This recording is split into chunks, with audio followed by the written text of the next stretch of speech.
اللہ رب العالمین نے جہالت کو اندھاپن قرار دیا ہے۔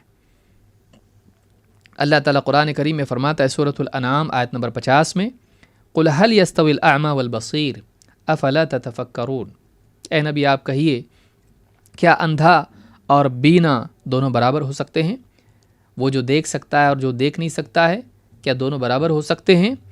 افلا تتفکرون، تم غور کیوں نہیں کرتے؟ تم غور کیوں نہیں کرتے؟ دونوں برابر نہیں ہو سکتے ہیں۔ امام البغوی رحمہ اللہ اس کی تفسیر میں فرماتے ہیں، امام البغوی فرماتے ہیں الاعمى والبصیر، کہتے ہیں قال قتادہ الکافر والمؤمن، یہاں پر اندھا کون ہے اور بینا کون ہے؟ کہتے ہیں اندھا سے مراد کافر ہے اور بینا دیکھنے والا اس سے مراد مومن ہے، کیونکہ مومن اپنے علم اور ایمان کی روشنی میں دیکھتا ہے، کافر کے پاس نہ علم ہوتا ہے نہ ایمان ہوتا ہے، تو اندھے پن میں مبتلا ہوتا ہے۔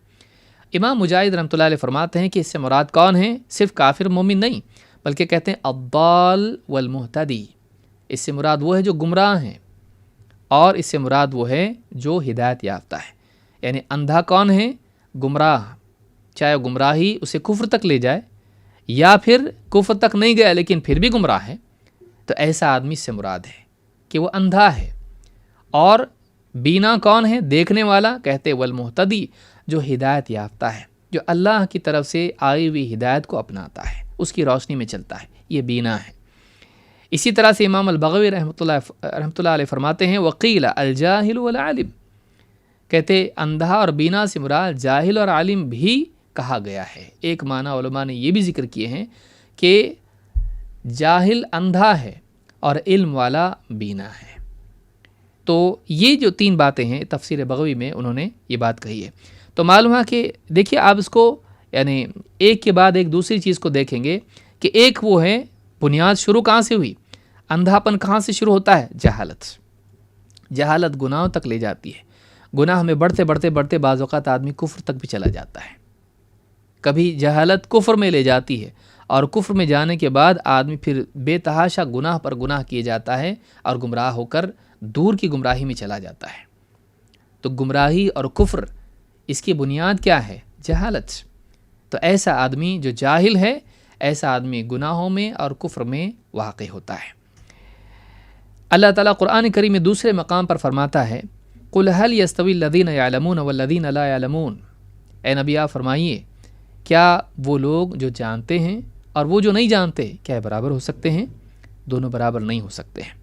انما یتذکر اولو الالباب، واقعی نصیحت تو وہی لوگ مانتے ہیں جو عقل مند ہیں۔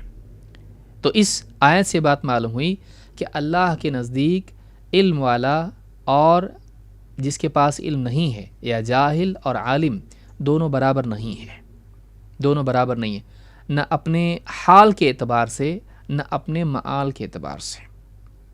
ظاہر بات ہے کہ جو جانتا ہے وہ غلط نہیں جاتا ہے، جو نہیں جانتا ہے وہ غلط بھی نکل جاتا ہے، اور اپنے معال کے اعتبار سے، آخرت میں اجر و ثواب کے اعتبار سے، بلکہ اپنے مقام کے اعتبار سے بھی اللہ کے نزدیک دونوں برابر نہیں ہیں، اجر و ثواب کے اعتبار سے بھی دونوں برابر نہیں ہیں۔ تو یہاں پر یہ بات معلوم ہوئی کہ دونوں میں برابری نہیں ہے، جاہل اور عالم، علم والا اور بے علم دونوں برابر نہیں ہو سکتے ہیں۔ اور یہاں کہا کہ انما یتذکر اولو الالباب، نصیحت تو وہی مانتے ہیں جو عقل والے ہیں۔